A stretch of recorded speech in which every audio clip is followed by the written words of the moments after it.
Greetings, Commander. This video will teach you the basics of moving and maneuvering your ship in World of Warships. A ship is a complex machine. Your effectiveness and survival in battle depends on your maneuvering skills. Today, we will try to make this task easier for you. Press W to start moving forward. In World of Warships, you don't need to constantly hold the key to keep the ship moving. Controls are based on the engine telegraph concept. You can select one of the forward speed values, quarter, half, three-quarter and full speed ahead, as well as reverse. You can increase the speed by pressing W a corresponding number of times. Press S to decrease the speed.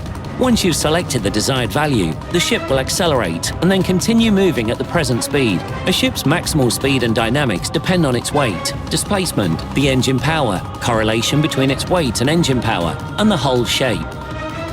Even the lightest destroyer weighs several hundred tons, while battleships weigh tens of thousands of tons. No wonder that such giants have incredible mass inertia. First of all, you must get used to the fact that accelerating and decelerating in World of Warships takes a while. You won't be able to sneak behind an island, shoot, and quickly withdraw. Additionally, speed and maneuverability are seriously impaired when moving in reverse. Remember, movement means survival in our game. A stationary ship is an easy and priority target. It is important to keep moving and change course to make it difficult for the enemy to target you, to evade torpedoes and aviation, and, of course, to avoid collisions with islands and allied ships. Having selected the movement speed, you can now focus on maneuvering.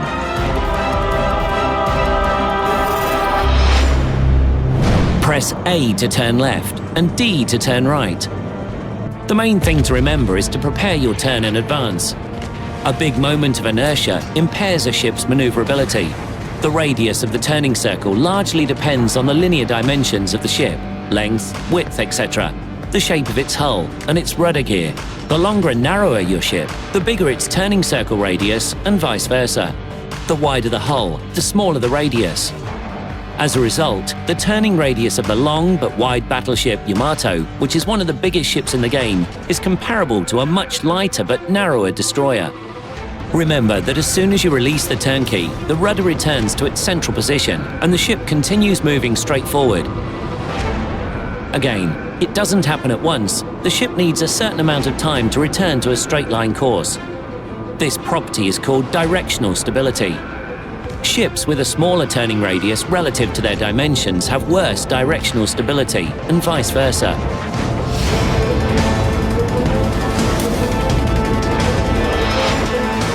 The game has a collision alert system, which looks like this.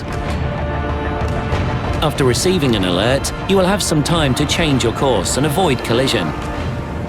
Remember that slowing down will not decrease the turning radius significantly. The game has an autopilot function that is intended to make it easier to control the ship and allows players to focus on firing.